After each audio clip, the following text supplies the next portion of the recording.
First, start with the political parties wherever we go. Thereafter, all the deputy commissioners, collectors, superintendents of police, IGs, then all the enforcement agencies in the state of Gujarat, which I will detail slowly, one after another, and then the Chief Secretary and the DGP to look after to understand and to review the preparedness for the forthcoming elections in Gujarat.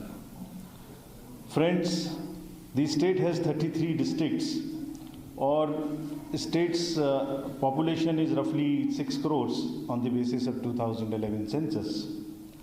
And Gujarat राज्य में विधानसभा का कार्यालय 12 फरवरी 2023 को समाप्त हो रहा है और राज्य में 182 विधानसभा निर्वाचन क्षेत्रों में, जिसमें से 17 SC और 23 ST SCs हैं, के लिए चुनाव होना ड्यू है। भारत निर्वाचन आयोग स्वतंत्र, निष्पक्ष और प्रलोभन मुक्त मीन्स एब्सोल्युटली इंड्यूसमेंट फ्री तरीके से विधानसभा का आगामी चुनाव कराने के लिए प्रतिबद्ध है। This time we are focusing on, विशेष रूप से हमारा प्रयास है कि जो वरिष्ठ नागरिक हैं 80+, दिव्यांगजन, महिलाएं और जो भी नए वोटर्स ऐड हुए हैं उन सब पर हम ध्यान दें और अधिकतम भागीदारी उनकी सुनिश्चित हो। Participation of every voter of the state in this mission is necessary, and our motto is that no voter is left behind. In the state, as on 12th August 2022, the total number of electors was 4.83. ये सभी slides के माध्यम से भी आप लोगों के सामने है और इसको हम कॉन्टिन्यूसली अपडेट भी कर देंगे मीडिया पर और अपनी वेबसाइट पर, ताकि आप लोग वहाँ से ले सकें। इसमें मेल वोटर्स 2.5 करोड़ हैं और फीमेल वोटर्स 2.37 करोड़ हैं।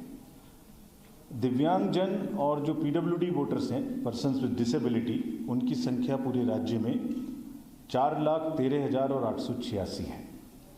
और इसी प्रकार से जो 80 वर्ष से अधिक आयु के मतदाता हैं उनकी संख्या 10,36,459 है। और इसमें बहुत ही एक सुखद अनुभूति होती है ये बात कहते हुए, it's a matter of great pleasure. उसमें शतायु यानी जो 100 वर्ष से ऊपर के वोटर्स हैं वो भी 11,842 हैं।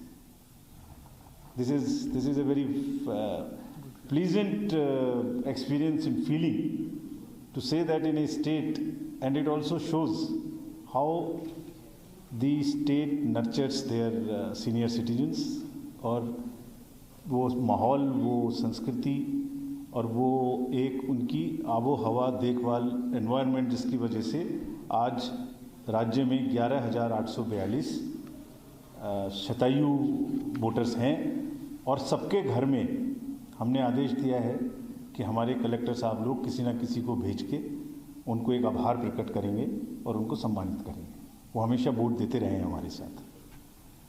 इसी प्रकार से एक और प्रयास कर रहे हैं हम लोग, जो समाज का एक और उपेक्षित उस तरीके से वर्ग है जिसको जो ड्यू है वो नहीं मिल पाता, थर्ड जेंडर, उसके 1291 वोटर्स हमने इस बार टारगेट करके बनाए हैं। तो ये भी एक ऐसा वर्ग है जिस पर हम फोकस कर रहे हैं। Elector gender ratio in the state is 934, which means there are 934 women for every 1,000 men.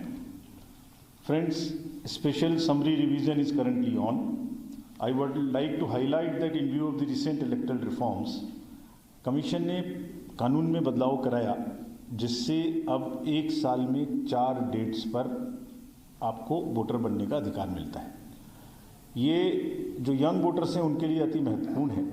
जैसे मैं उदाहरण के स्वरूप बताऊं तो इस साल में जो भी व्यक्ति, कट ऑफ डेट 1 जनवरी 2022 होती अगर पुराना कानून होता, तो जो भी व्यक्ति 2 जनवरी 2022 को 18 साल के हुए वो इस साल वोट नहीं दे पाते और उन्हें 2023 का इंतजार करना पड़ता। अब continuously every quarter, 1st of every quarter, whosoever is attaining the age of 18 can become a voter.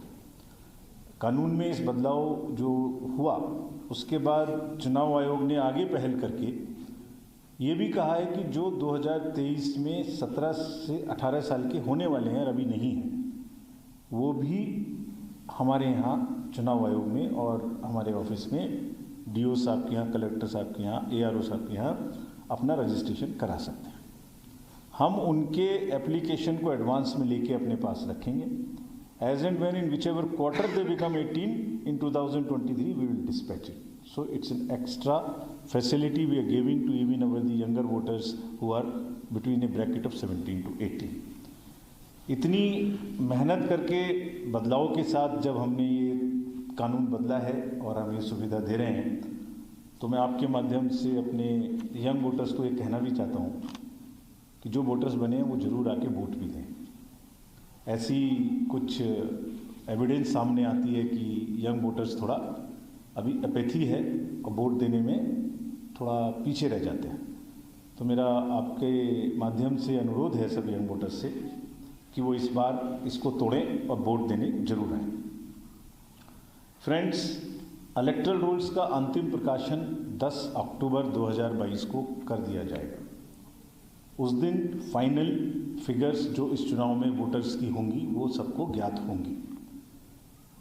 फिर भी इसका मतलब ये नहीं है कि जो छूट गए वो अभी भी वोटर्स नहीं बन सकते। इसके बाद भी जब भी कभी हम इलेक्शन अनाउंस करेंगे और जो भी नामांकन की तिथि होगी उस तिथि तक अभी भी नाम जुड़वाया जा सकता है। तो किसी का अगर नाम छूट गए हैं तो वो 10 अक्टूबर के बाद जब प्रकाशन हो जाए उसके बाद भी अपना नाम जुड़वा सकते हैं और क्लेम्स एंड ऑब्जेक्शंस के तहत उसको फॉर्म 6 भर के अप्लाई कर सकते हैं। अगर मैं आपको पूरे राज्य में पोलिंग स्टेशंस की एक समीक्षा दूं तो 51,782 पोलिंग स्टेशंस पर मतदान किया जाएगा पूरे राज्य में।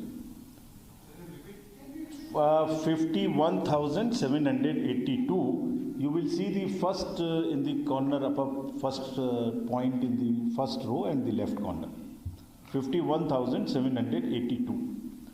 इसमें एवरेज वैसे हमने 1500 तक वोटिंग अलाउ की है एक बूथ पर, लेकिन एवरेज जो है वो स्टेट का टोटल नंबर देखते हुए करीब करीब 934 आता है। राज्य में हम हर कॉन्स्टिट्यूएंसी में एक के अनुसार एक मॉडल पोलिंग स्टेशन बनाएंगे। सभी कलेक्टर साहब लोगों को डायरेक्शंस दी गई हैं। इसका मतलब ये होगा कि वो मॉडल स्टेशन टैक्स सेवी भी हो सकता है, वो मॉडल स्टेशन एनवायरमेंटल सेवी भी हो सकता है, जहाँ जिसका जो परिवेश है उसके अनुसार होगा। और वो आने वाले समय में धीरे धीरे एक बेंचमार्क बनेगा ताकि upgradation of polling stations and voters experience keep improving election after election. Friends, मैंने जैसे पहले कहा कि पूरी तरीके से पारदर्शिता और फेयरनेस चुनाव के दौरान रहनी चाहिए, जो कि डेमोक्रेसी का एक आधार है। इसी क्रम में आयोग ने ये भी निर्देश दिए हैं कि 50% से ज़्यादा, कम से कम 50% बूथ पर वेबकास्टिंग की जाएगी। यानी वहाँ कैमरा लगेंगे जिससे जितनी देर वोटिंग का टाइम है, जब से वहाँ पार्टी पहुँच जाएंगी सुबह में, तब से जब तक वोटिंग ख़त्म नहीं होगी तब तक कॉन्टिन्यूअस वहाँ से लाइव फीड कंट्रोल रूम में मिलती रहेगी।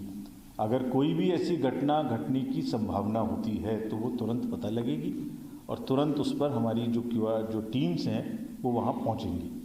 और कोई भी अगर किसी समय में चेक करने की ज़रूरत पड़ती है कि हाँ क्या हुआ था, तो ये रिकॉर्डिंग हमेशा के लिए, इस समय के लिए हमारे पास उपलब्ध रहेगी। So this is very strong action we are taking in terms of ensuring the transparency in the booths and further building the confidence that everything is recorded from those 50% and above polling stations. And these polling stations would be those polling stations which are identified by the administration as the sensitive or the critical booths.